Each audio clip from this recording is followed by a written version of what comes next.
पूज्य भगवान महावीर तथागत भगवान बुद्ध विज्ञ होते हुए भी लोक भाषाओं में गीता के ही संदेशवाहक हैं। आत्मा सत्य है और पूर्ण संयम से आत्मस्थिति का विधान है, ये गीता का ही विचार है। बुद्ध ने उसी तत्व को सर्वज्ञ तथा अविनाशी पद कहकर गीता के ही विचार को पुष्ट किया है। इतना ही नहीं, अपितु विश्व वाडम्मय में धर्म के नाम पर जो कुछ भी सार सर्वस्व है, जैसे एक ईश्वर, प्रार्थना, पश्चाताप, तप इत्यादि गीता के ही उपदेश हैं। वही उपदेश स्वामी श्री अड़गड़ानंद जी के मुखाब से निःसृत यथार्थ गीता कैसेट रूप में मानव मात्र की मुक्ति का दिव्य संदेश बनकर उपस्थित है।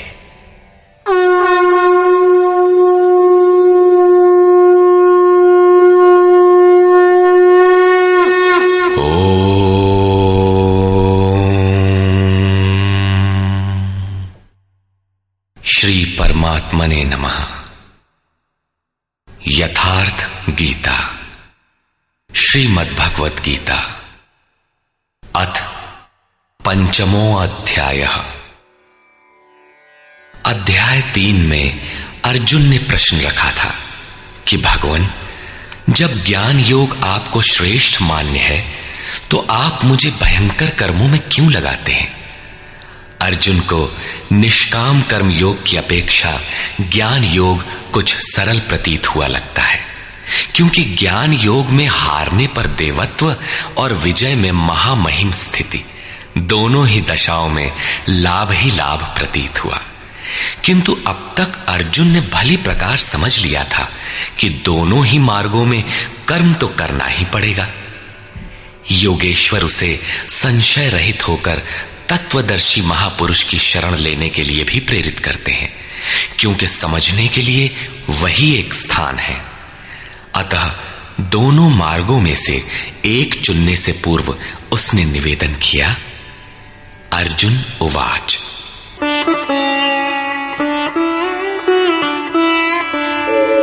संन्यासं कर्मणां कृष्ण पुनर्योगं च शंससि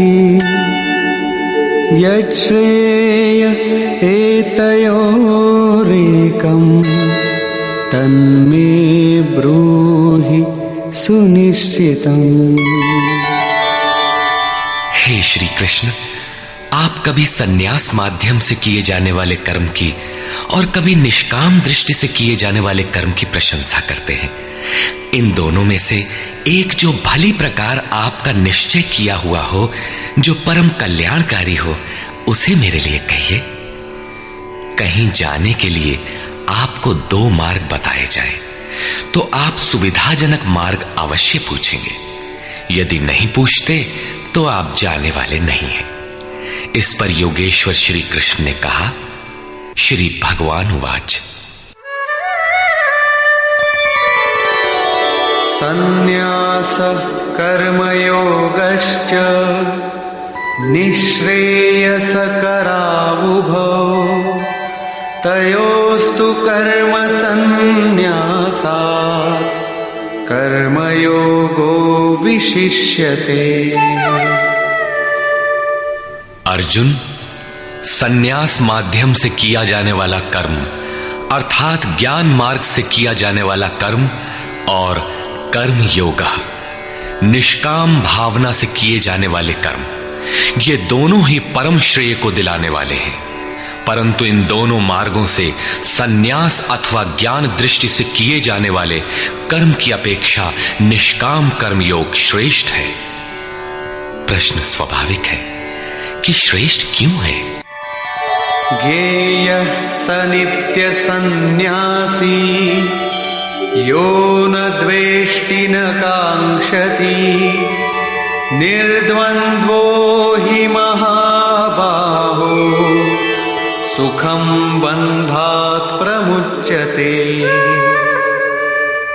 महाबाहु अर्जुन, जो न किसी से द्वेष करता है न किसी की आकांक्षा करता है, वो सदैव सन्यासी ही समझने योग्य है, चाहे वो ज्ञान मार्ग से या निष्काम कर्म मार्ग से ही क्यों ना हो। राग द्वेषादि द्वंद्वों से रहित वो पुरुष सुखपूर्वक भव बंधन से मुक्त हो जाता है।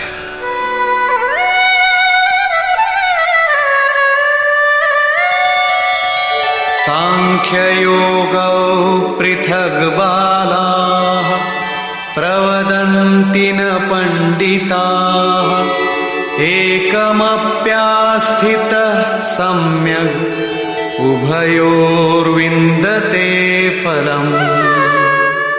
निष्काम कर्मयोग तथा ज्ञान योग, इन दोनों को वही अलग अलग बताते हैं जिनकी समझ इस पथ में अभी बहुत हल्की है, न कि पूर्ण ज्ञाता पंडित लोग। क्योंकि दोनों में से एक में भी अच्छी प्रकार स्थित हुआ पुरुष दोनों के फल रूप परमात्मा को प्राप्त होता है। दोनों का फल एक है, इसलिए दोनों एक ही समान है।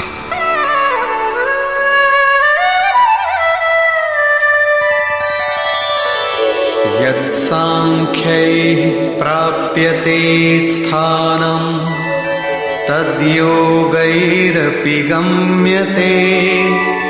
एकं सांख्यं च योगं च यः पश्यति स पश्यति। जहां सांख्य दृष्टि से कर्म करने वाला पहुंचता है, वहीं निष्काम माध्यम से कर्म करने वाला भी पहुंचता है। इसलिए जो दोनों को फल की दृष्टि से एक देखता है, वही यथार्थ जानने वाला है। जब दोनों एक ही स्थान पर पहुंचते हैं, तो निष्काम कर्मयोग विशेष क्यों? श्री कृष्ण बताते हैं,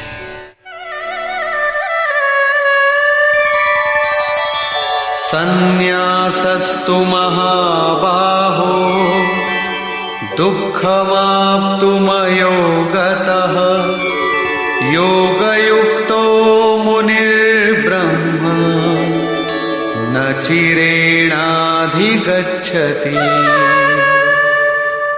अर्जुन, निष्काम कर्मयोग का आचरण किए बिना संन्यासः का प्राप्त होना दुखप्रद है।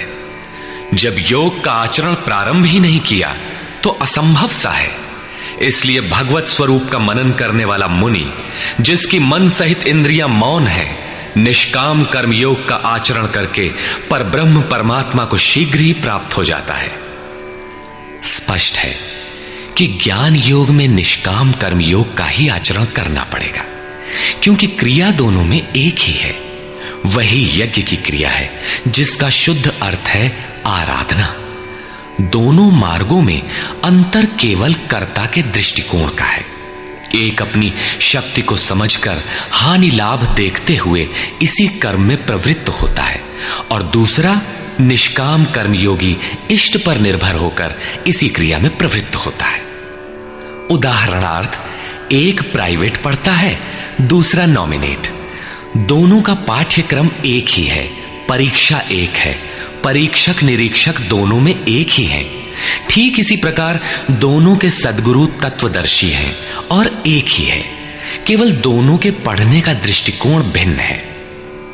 पीछे जैसे श्री कृष्ण ने कहा कि काम और क्रोध दुर्जय शत्रु हैं, अर्जुन इन्हें तू मार।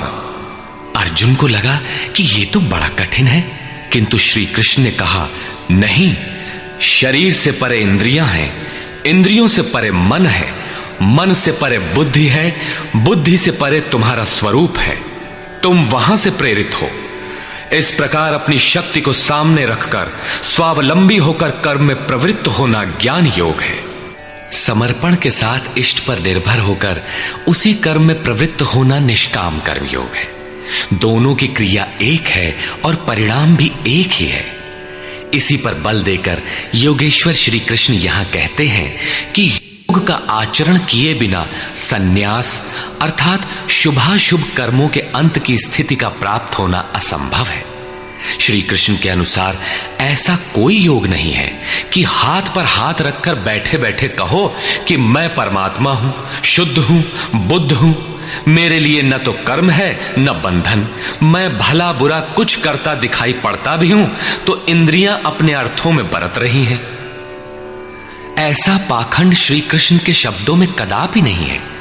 साक्षात योगेश्वर भी अपने अनन्य सखा अर्जुन को बिना कर्म की ये स्थिति नहीं दे सके। यदि ऐसा वे कर सकते तो गीता की आवश्यकता ही क्या थी।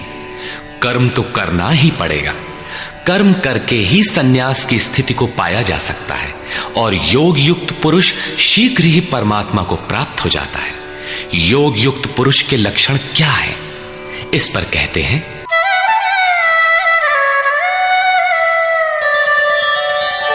योगयुक्तो विशुद्धात्मा विजितात्मा जितेन्द्रियः सर्वभूतात्मा भूतात्मा कुर्वन्नपि न लिप्यते।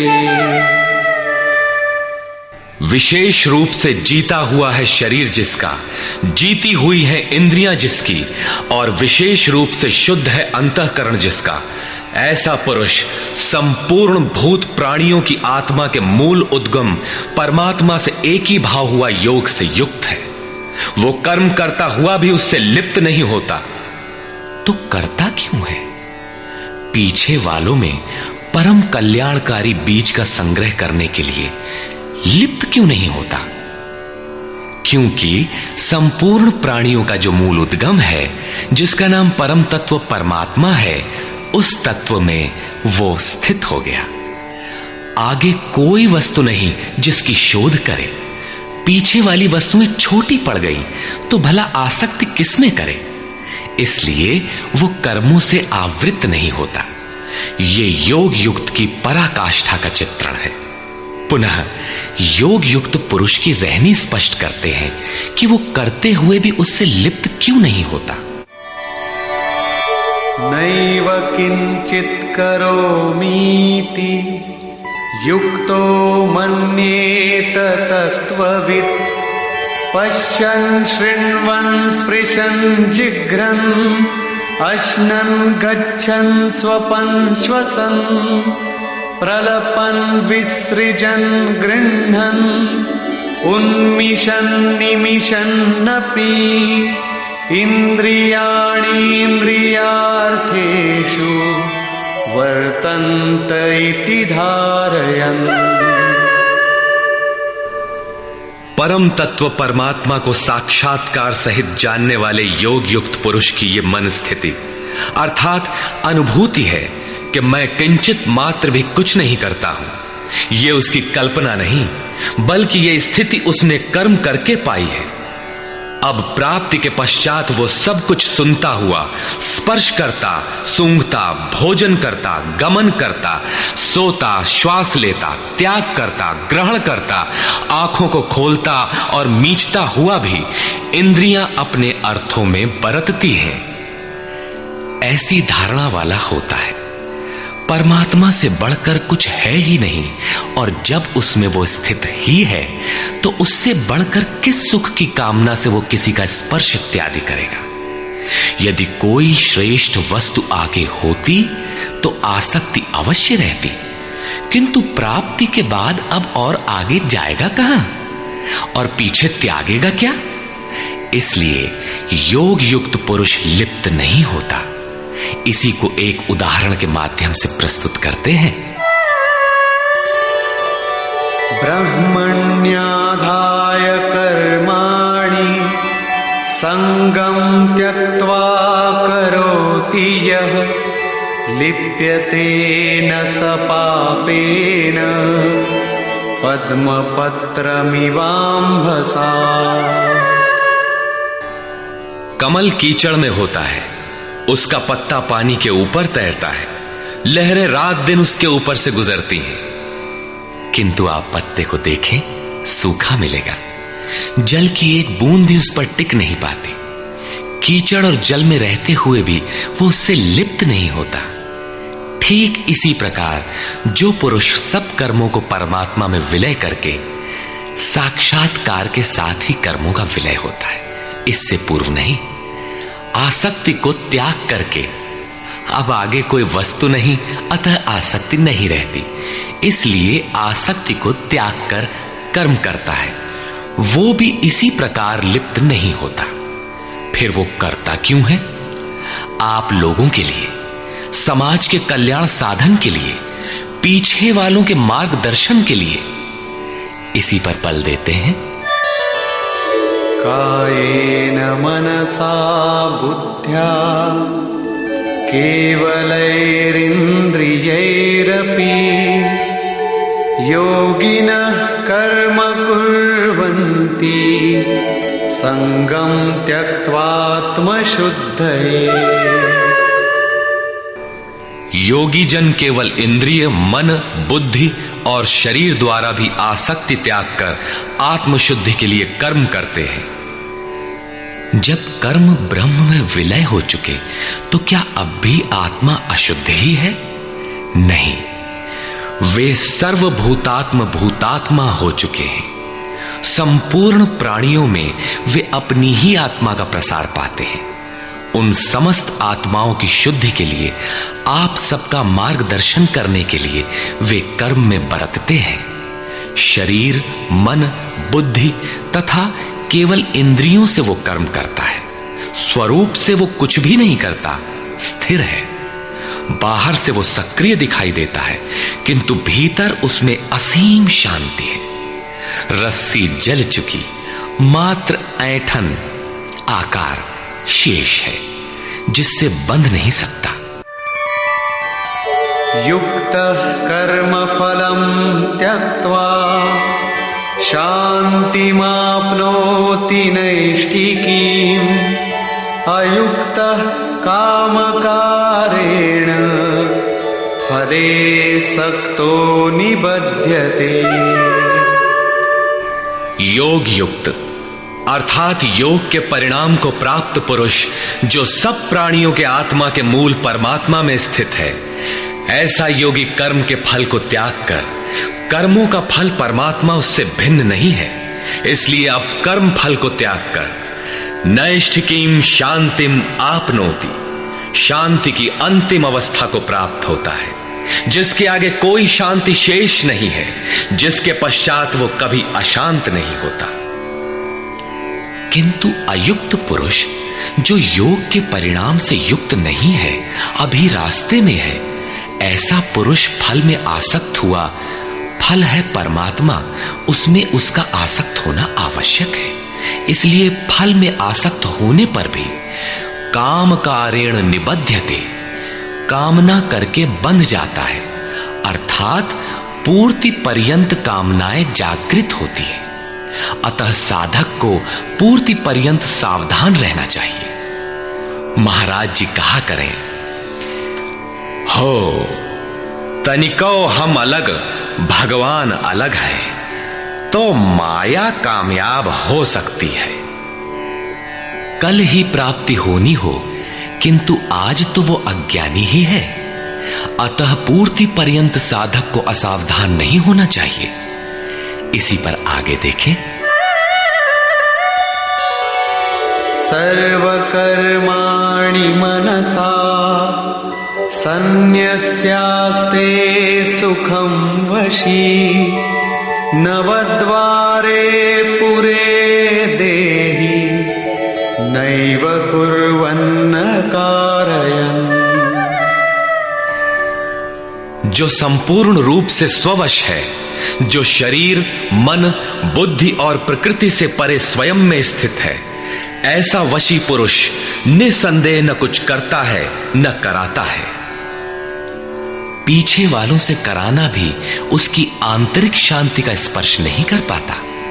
ऐसा स्वरूपस्थ पुरुष शब्दादि विषयों को उपलब्ध कराने वाले 9 द्वारों, 2 कान, 2 नेत्र, 2 नासिका छिद्र, 1 मुख, उपस्थ एवं पायु वाले शरीर रूपी घर में सब कर्मों को मन से त्याग कर स्वरूपानंद में ही स्थित रहता है। यथार्थतः वो न कुछ करता है और न कराता है। इसी को पुनः श्री कृष्ण दूसरे शब्दों में कहते हैं कि वो प्रभु न करता है न कराता है। सद्गुरु, भगवान, प्रभु, स्वरूपस्थ, महापुरुष, युक्त इत्यादि एक दूसरे के पर्याय हैं। अलग से कोई भगवान कुछ करने नहीं आता। वो जब करता है तो इन्हीं स्वरूपस्थ इष्ट के माध्यम से कराता है। महापुरुष के लिए शरीर मकान मात्र है। अतः परमात्मा का करना और महापुरुष का करना एक ही बात है, क्योंकि वो उनके द्वारा है। वस्तुतः वो पुरुष करते हुए भी कुछ नहीं करता। इसी पर अगला श्लोक देखें। न कर्तृत्वं न कर्माणि लोकस्य सृजति प्रभुः न कर्मफल संयोगम् स्वभावस्तु प्रवर्तते। वो प्रभु न तो भूत प्राणियों के कर्तापन को, न कर्मों को और न कर्म फलों का संयोग ही बैठाता है, बल्कि स्वभाव में स्थित प्रकृति के दबाव के अनुसार ही सभी बरतते हैं। जैसी जिसकी प्रकृति सात्विक, राजसी अथवा तामसी है, उसी स्तर से वो बरतता है। प्रकृति तो लंबी चौड़ी है, लेकिन आपके ऊपर उतना ही प्रभाव डाल पाती है जितना आपका स्वभाव विकृत अथवा विकसित है। प्रायः लोग कहते हैं कि करने कराने वाले तो भगवान हैं, हम तो यंत्र हैं, हमसे वे भला करावें अथवा बुरा। किंतु योगेश्वर श्री कृष्ण कहते हैं कि न वो प्रभु स्वयं करता है, न कराता है, और न वो जुगाड़ ही बैठाता है। लोग अपनी स्वभाव में स्थित प्रकृति के अनुरूप बरतते हैं, भगवान नहीं करते। तब लोग कहते क्यों हैं कि भगवान करते हैं? इस पर योगेश्वर बताते हैं, नादत्ते कस्यचित् पापं न चैव सुकृतं विभुः अज्ञानेनावृतं ज्ञानं तेन मुह्यन्ति जन्तवः। जिसे अभी प्रभु कहा उसी को यहां विभु कहा गया है, क्योंकि वो संपूर्ण वैभव से संयुक्त है। प्रभुता एवं वैभव से संयुक्त वो परमात्मा न किसी के पाप कर्म को और न किसी के पुण्य कर्मों को ही ग्रहण करता है। फिर लोग कहते क्यों हैं? इसलिए कि अज्ञान के द्वारा ज्ञान ढका हुआ है। उन्हें अभी साक्षात्कार सहित ज्ञान तो हुआ नहीं, वे अभी जंतु हैं। मोहवश वे कुछ भी कह सकते हैं। ज्ञान से क्या होता है, इसे स्पष्ट करते हैं। ज्ञानेन तु तदज्ञानम् येषां नाशितमात्मनः तेषामादित्यवज्ज्ञानम् प्रकाशयति तत्परम्। जिनके अंतःकरण का वो अज्ञान, जिसने ज्ञान को ढक रखा था, आत्म साक्षात्कार द्वारा नष्ट हो गया है, और इस प्रकार जिसने ज्ञान प्राप्त कर लिया है, उनका वो ज्ञान सूर्य के सदृश उस परम तत्व परमात्मा को प्रकाशित करता है। तो क्या परमात्मा किसी अंधकार का नाम है? नहीं, वो तो स्वयं प्रकाश रूप दिन राति, स्वयं प्रकाश रूप है तो, किंतु हमारे उपभोग के लिए तो नहीं है, दिखाई तो नहीं देता। जब ज्ञान द्वारा अज्ञान का आवरण हट जाता है, तो उनका वो ज्ञान सूर्य के सदृश परमात्मा को अपने में प्रवाहित कर लेता है। फिर उस पुरुष के लिए कहीं अंधकार नहीं रह जाता। उस ज्ञान का स्वरूप क्या है? तद्बुद्धयस्तदात्मानः तन्निष्ठास्तत्परायणाः गच्छन्त्य पुनरावृत्तिं ज्ञाननिर्धूतकल्मषाः। जब उस परम तत्व परमात्मा के अनुरूप बुद्धि हो, तत्व के अनुरूप प्रवाहित मन हो, परम तत्व परमात्मा में एक ही भाव से उसकी रहनी हो और उसी के परायण हो, इसी का नाम ज्ञान है। ज्ञान कोई बकवास या बहस नहीं है। इस ज्ञान द्वारा पाप रहित हुआ पुरुष पुनरागमन रहित परम गति को प्राप्त होता है। परम गति को प्राप्त पूर्ण जानकारी से युक्त पुरुष ही पंडित कहलाते हैं। आगे देखें। विद्या विनय संपन्ने ब्राह्मणे गविहस्तिनि शुनि चैव श्वपाके च पंडिताः समदर्शिनः। ज्ञान के द्वारा जिनका पाप शमन हो चुका है, जो अपनावर्ती परम गति को प्राप्त हैं, ऐसे ज्ञानी जन विनय युक्त ब्राह्मण तथा चांडाल में, गाय और कुत्ते में तथा हाथी में समान दृष्टि वाले होते हैं। उनकी दृष्टि में विद्या विनय युक्त ब्राह्मण न तो कोई विशेषता रखता है और न चांडाल कोई हीनता रखता है। न गाय धर्म है और न कुत्ता अधर्म, और न हाथी विशालता ही रखता है। ऐसे पंडित ज्ञाता जन समदर्शी और समवर्ती होते हैं। उनकी दृष्टि चमड़ी पर नहीं रहती, बल्कि आत्मा पर पड़ती है। अंतर केवल इतना है, विद्या विनय संपन्न स्वरूप के समीप है और शेष कुछ पीछे है। कोई एक मंजिल आगे है तो कोई पिछले पड़ाव पर। शरीर तो वस्त्र है। उनकी दृष्टि वस्त्र को महत्व नहीं देती, अपितु उनके हृदय में स्थित आत्मा पर पड़ती है। इसलिए वे कोई भेद नहीं रखते। श्री कृष्ण ने पर्याप्त गो सेवा की थी। उन्हें गाय के प्रति गौरवपूर्ण शब्द कहना चाहिए था, किंतु उन्होंने ऐसा कुछ भी नहीं कहा। श्री कृष्ण ने गाय को धर्म में कोई स्थान नहीं दिया। उन्होंने केवल इतना माना कि अन्य जीवात्माओं की तरह उसमें भी आत्मा है। गाय का आर्थिक महत्व जो भी हो, उसका धार्मिक वैशिष्ट्य परिवर्ती लोगों की देन है। श्री कृष्ण ने पीछे बताया कि अविवेकियों की बुद्धि अनंत शाखाओं वाली होती है, इसलिए वे अनंत क्रियाओं का विस्तार कर लेते हैं। जबकि निष्काम कर्म योग में अर्जुन निर्धारित क्रिया एक ही है, यज्ञ की प्रक्रिया आराधना। अपुनरावृत्ति वाला ऐसा महापुरुष उस विद्या विनय संपन्न ब्राह्मण, चांडाल, कुत्ते, हाथी और गाय सब पर समान दृष्टि वाला होता है, क्योंकि उसकी दृष्टि हृदय स्थित आत्म स्वरूप पर पड़ती है। ऐसे महापुरुष को परम गति में क्या मिला है और कैसे, इस पर प्रकाश डालते हुए योगेश्वर श्री कृष्ण बताते हैं। इहैव तैर्जितः सर्गो येषां साम्ये स्थितं मनः निर्दोषं हि समं ब्रह्म तस्माद् ब्रह्मणि ते स्थिताः। उन पुरुषों द्वारा जीवित अवस्था में ही संपूर्ण संसार जीत लिया गया, जिनका मन समत्व में स्थित है। मन के समत्व का संसार जीतने से क्या संबंध? संसार मिट ही गया तो वो पुरुष रहा कहां? श्री कृष्ण कहते हैं, निर्दोषम हि समम ब्रह्म। वो ब्रह्म निर्दोष और सम है। इधर उनका मन भी निर्दोष और सम स्थिति वाला हो गया। तस्मात् ब्रह्मणि ते स्थिताः। इसलिए वो ब्रह्म में स्थित हो जाता है। इसी का नाम अपुनरावर्ती परम गति है। ये कब मिलता है? जब संसार रूपी शत्रु जीतने में आ जाए। संसार कब जीतने में आता है? जब मन का निरोध हो जाए, समत्व में प्रवेश पा जाए, क्योंकि मन का प्रसार ही जगत है। जब वो ब्रह्म में स्थित हो जाता है, तब ब्रह्मविद का लक्षण क्या है, उसकी रहनी स्पष्ट करते हैं।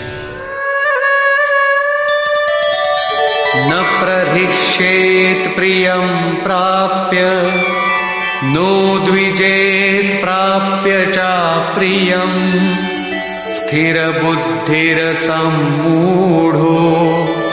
ब्रह्मविद् ब्रह्मणि स्थितः।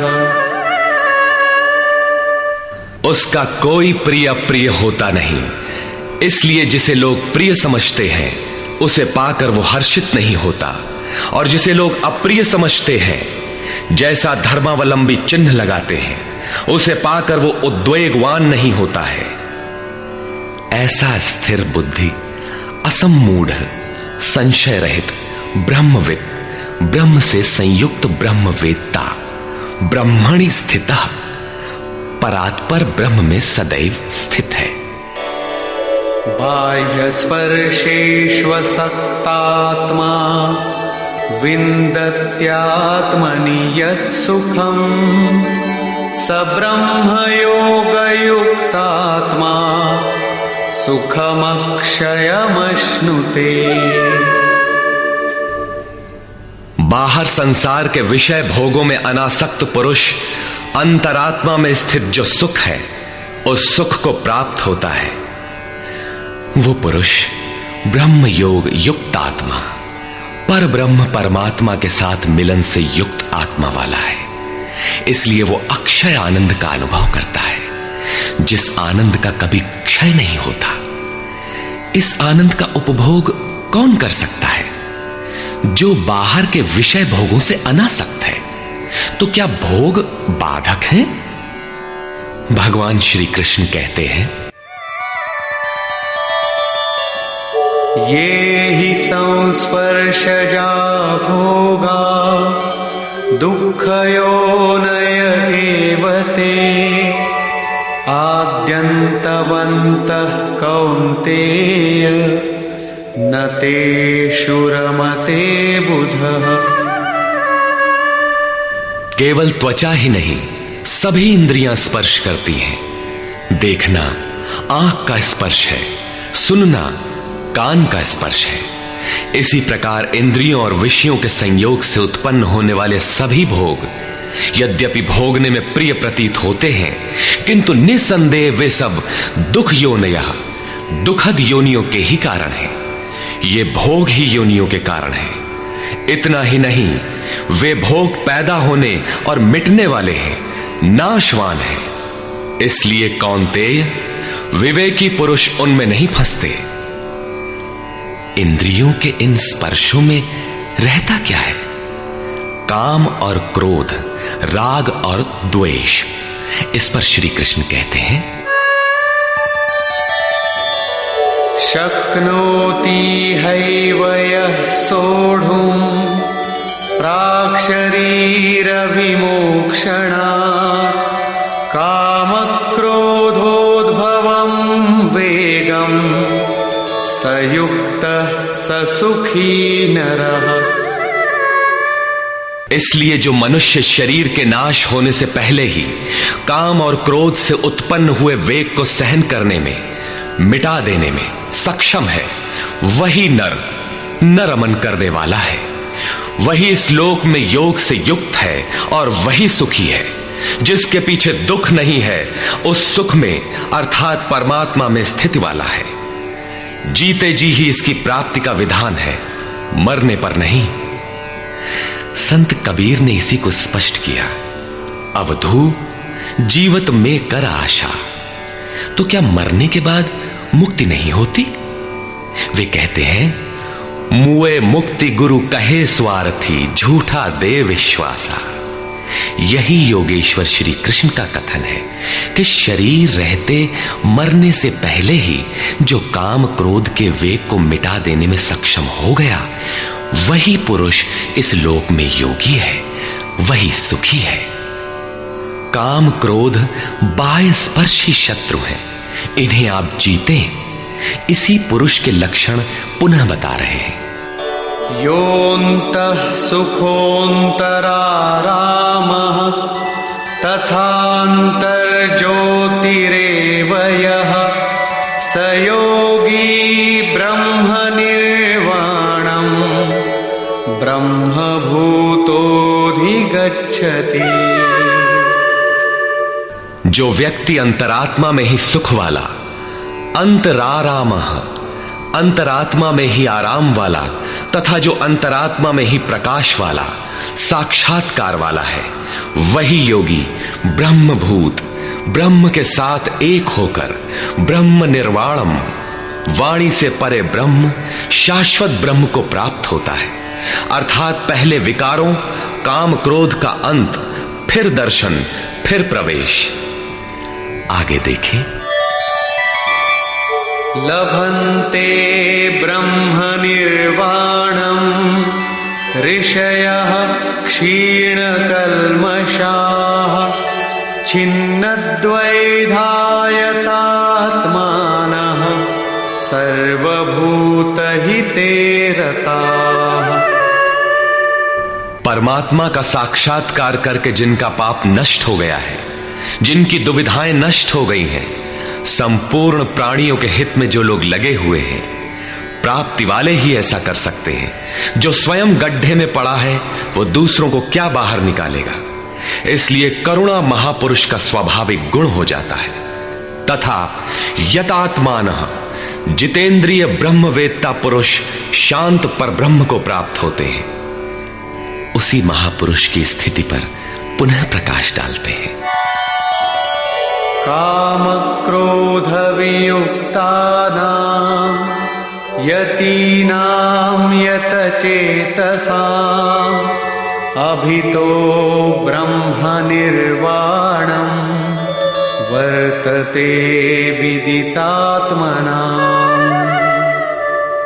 काम और क्रोध से रहित जीते हुए चित्त वाले परमात्मा का साक्षात्कार किए हुए ज्ञानी पुरुषों के लिए सब ओर से शांत पर ब्रह्म ही प्राप्त है। बार बार योगेश्वर श्री कृष्ण उस पुरुष की रहनी पर बल दे रहे हैं जिससे प्रेरणा मिले। प्रश्न लगभग पूर्ण हुआ। अब वे पुनः बल देते हैं कि इस स्थिति को प्राप्त करने का आवश्यक अंग श्वास प्रश्वास का चिंतन है। यज्ञ की प्रक्रिया में प्राण का अपान में हवन, अपान का प्राण में हवन, प्राण अपान दोनों की गति का निरोध उन्होंने बताया था। उसी को समझा रहे हैं।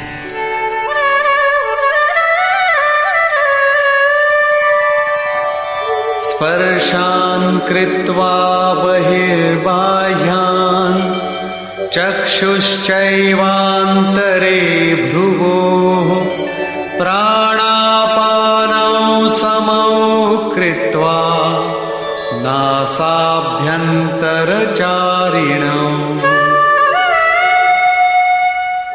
यतेन्द्रियमनोबुद्धिः मुनिर्मोक्षपरायणः विगतेच्छाभयक्रोधो यः सदा मुक्त एव सः। अर्जुन, बाहर के विषयों दृश्यों का न चिंतन करते हुए उन्हें त्याग कर नेत्रों की दृष्टि को भ्रिकुटी के बीच में स्थिर करके, भ्रुवोः अंतरे का ऐसा अर्थ नहीं कि आंखों के बीच या भावों के बीच कहीं देखने की भावना से दृष्टि लगाएं। भ्रिकुटी के बीच का शुद्ध अर्थ इतना है कि सीधे बैठने पर दृष्टि भ्रिकुटी के ठीक मध्य से सीधे आगे बढ़े। दाहिने बाएं इधर उधर चकपक न देखें। नाक की डाणी पर सीधी दृष्टि रखते हुए नासिका के अंदर विचरण करने वाले प्राण और अपान वायु को सम करके, अर्थात दृष्टि तो वहां स्थिर करो और सुरत को श्वास में लगा दो कि कब श्वास भीतर गई, कितनी रुकी। लगभग आधा सेकंड रुकती है, प्रयास करके न रोकें। कब श्वास बाहर निकली, कितनी देर तक बाहर रही। श्वास में उठने वाली नाम ध्वनि सुनाई पड़ती रहेगी। इस प्रकार श्वास प्रश्वास पर जब सुरत टिक जाएगी तो धीरे धीरे श्वास अचल स्थिर ठहर जाएगी, सम हो जाएगी। न भीतर से संकल्प उठेंगे और न बाह्य संकल्प अंदर टकराव कर पाएंगे। बाहर के भोगों का चिंतन तो बाहर ही त्याग दिया गया था, भीतर भी संकल्प नहीं जागृत होंगे। सुरत एकदम खड़ी हो जाती है, तैल धारावत। तेल की धारा पानी की तरह टप टप नहीं गिरती, जब तक गिरेगी धारा ही गिरेगी। इसी प्रकार प्राण और अपान की गति एकदम सम स्थिर करके इंद्रियों, मन और बुद्धि को जिसने जीत लिया है, इच्छा, भय और क्रोध से रहित मननशीलता की चरम सीमा पर पहुंचा हुआ मोक्ष परायण मुनि सदा मुक्त ही है। मुक्त होकर वो कहां जाता है, क्या पाता है, इस पर कहते हैं भोक्तारं यज्ञ तपसां सर्वलोकमहेश्वरं सुहृदं सर्वभूतानां ज्ञात्वा मां शान्तिमृच्छति। वो मुक्त पुरुष, मुझे यज्ञ और तपों को भोगने वाला, संपूर्ण लोकों के ईश्वरों का भी ईश्वर, संपूर्ण प्राणियों का स्वार्थ रहित हितैषी, ऐसा साक्षात जानकर शांति को प्राप्त होता है। योगेश्वर श्री कृष्ण कहते हैं कि उस पुरुष के श्वास प्रश्वास के यज्ञ और तप का भोक्ता मैं हूं। यज्ञ और तप अंत में जिसमें विलय होते हैं वो मैं हूं, वो मुझे प्राप्त होता है। यज्ञ के अंत में जिसका नाम शांति है वो मेरा ही स्वरूप है। वो मुक्त पुरुष मुझे जानता है और जानते ही मुझे प्राप्त हो जाता है। इसी का नाम शांति है। जैसे मैं ईश्वरों का भी ईश्वर हूं, वैसे ही वो भी है। निष्कर्ष, इस अध्याय के आरंभ में अर्जुन ने प्रश्न किया कि कभी तो आप निष्काम कर्मयोग की प्रशंसा करते हैं और कभी आप संन्यास मार्ग से कर्म करने की प्रशंसा करते हैं। अतः दोनों में एक को जो आपका सुनिश्चित किया हो, परम कल्याणकारी हो, उसे कहिए। श्री कृष्ण ने बताया, अर्जुन, परम कल्याण तो दोनों में है। दोनों में वही निर्धारित यज्ञ की क्रिया ही की जाती है। फिर भी निष्काम कर्मयोग विशेष है। बिना इसे किए संन्यास अर्थात शुभाशुभ कर्मों का अंत नहीं होता। संन्यास मार्ग नहीं, मंजिल का नाम है। योग युक्त ही सन्यासी है। योग युक्त के लक्षण बताए कि वही प्रभु है। वह न करता है न कुछ कराता है, बल्कि स्वभाव में प्रकृति के दबाव के अनुरूप लोग व्यस्त हैं। जो साक्षात मुझे जान लेता है वही ज्ञाता है, वही पंडित है। यज्ञ के परिणाम में लोग मुझे जानते हैं। श्वास प्रश्वास का जप और यज्ञ तप जिसमें विलय होते हैं, मैं ही हूं। यज्ञ के परिणाम स्वरूप मेरे को जानकर वे जिस शांति को प्राप्त होते हैं, वह भी मैं ही हूं। अर्थात श्री कृष्ण जैसा महापुरुष जैसा स्वरूप उस प्राप्ति वाले को भी मिलता है। वह भी ईश्वरों का ईश्वर, आत्मा का भी आत्म स्वरूपमय हो जाता है। उस परमात्मा के साथ एक ही भाव पा लेता है। अर्थात एक होने में जन्म चाहे जितने लगे। इस अध्याय में स्पष्ट किया कि यज्ञ तपों का भोक्ता महापुरुषों के भी अंदर रहने वाली शक्ति महेश्वर है। अतः ओम तत्सदिति श्रीमद्भगवद्गीतासूपनिषत्सु ब्रह्म विद्यायाम योग शास्त्रे श्री कृष्णार्जुन संवादे यज्ञ भोक्ता महापुरुषस्त महेश्वरः नाम पंचमोऽध्यायः। इस प्रकार स्वामी अड़गड़ानंद कृत श्रीमद् भगवद गीता के भाष्य यथार्थ गीता का 5वां अध्याय पूर्ण होता है। हरि ओम तत्सत।